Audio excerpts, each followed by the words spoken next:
ছেলেটি ঘাসের মধ্যে খুবই মূল্যবান উজ্জ্বল রঙের একটি পাথর খুঁজে পায়, কিন্তু ছেলেটি পাথরের উপরে থাকা ডিমটি তুলে নেয়। তখনই ডিমটি ফাটতে শুরু করে আর ছোট্ট কিউট একটি কচ্ছপের বাচ্চা বেরিয়ে আসে। কচ্ছপের বাচ্চাটি দেখে ছেলেটি খুশি হয়ে যায়। কচ্ছপটি তার খুব পছন্দ হওয়ায় তার নাম রাখে টয় টয়। ছেলেটি কচ্ছপটিকে তার বাসায় নিয়ে আসে আর কচ্ছপটির সাথে খেলতে থাকে। ছেলেটির পরিবার ক্যাটারিং এর ব্যবসা করত, তাই তাদের বাড়িতে পোষা প্রাণী পালন করা নিষেধ ছিল। তাই ছেলেটি কাউকে না জানিয়ে গোপনে নিজের ঘরে রাখে কচ্ছপের বাচ্চাটাকে। ঘুমানোর সময়ও কচ্ছপটিকে সে তার পাশে বিছানাতে শুইয়ে রাখত। কচ্ছপটি কোনো সাধারণ কচ্ছপ ছিল না।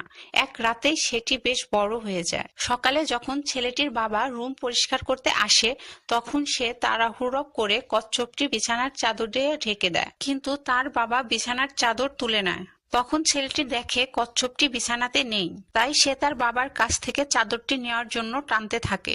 কিন্তু তখনই সে দেখতে পায় কচ্ছপটি তার বাবার পিছনে হাওয়াতে উড়ছে। ঠিক এমন সময় তার প্রতিবেশী জানালা খুলে কচ্ছপটিকে এমন অবস্থায় দেখে চিৎকার করে ওঠে। সৌভাগ্যবশত তার বাবা দেখার আগেই কচ্ছপটি তার হাতে চলে আসে।